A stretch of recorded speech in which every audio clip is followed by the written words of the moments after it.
Amid an increasingly heated debate in the United Kingdom over Afghan migration, fueled by recent data leaks and amplified by anti-immigrant rhetoric, there is a pressing need to shift the focus from numbers and politics to history and accountability.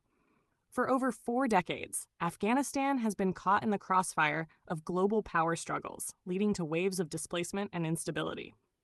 Joining us today is Hanan Habibzai, editor of ZEER News 24, a journalist, analyst, and witness to the long arc of conflict in Afghanistan.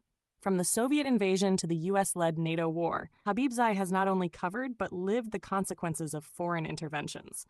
His voice offers a critical and deeply personal perspective on what truly drives migration and what responsibility countries like the UK bear in shaping that reality. Mr. Habibzai, welcome to the Progransions. Thank you. It's a pleasure to be here.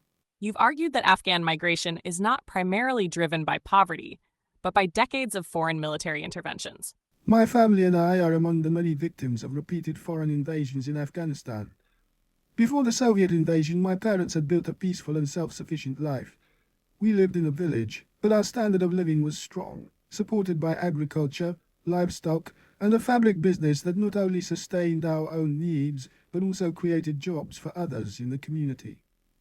None of our family members had ever migrated abroad, and our youth were enrolled in schools and pursuing education. Life was stable and dignified. Can you walk us through your personal experience of how war forced your family into exile? But when the Soviets invaded, they targeted our village immediately, killing around 40 people in the first days of the assault.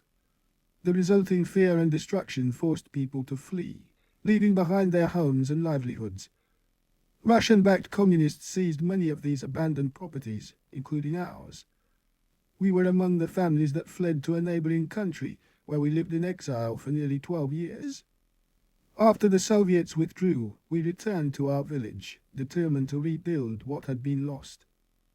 But the cycle of destruction repeated itself. One night we witnessed a massive bombardment. When I turned on the radio, I heard President Bush announcing the invasion of Afghanistan, describing it as a Christian holy war. Once again, a foreign power bombed our already broken land, and another wave of displacement began. Families were uprooted all over again, and homes were abandoned for a second time. In the middle of the US-led NATO occupation, I too was forced to flee, not because of poverty or lack of opportunity, but because I was reporting on corruption within the Western-backed Afghan government, dominated by warlords. This journalism put my life at risk and left me with no option but to leave my homeland. The truth is simple. When you invade a third country, you create the very migration you later complain about. War displaces people. If you don't want migrants, don't wage wars in their countries.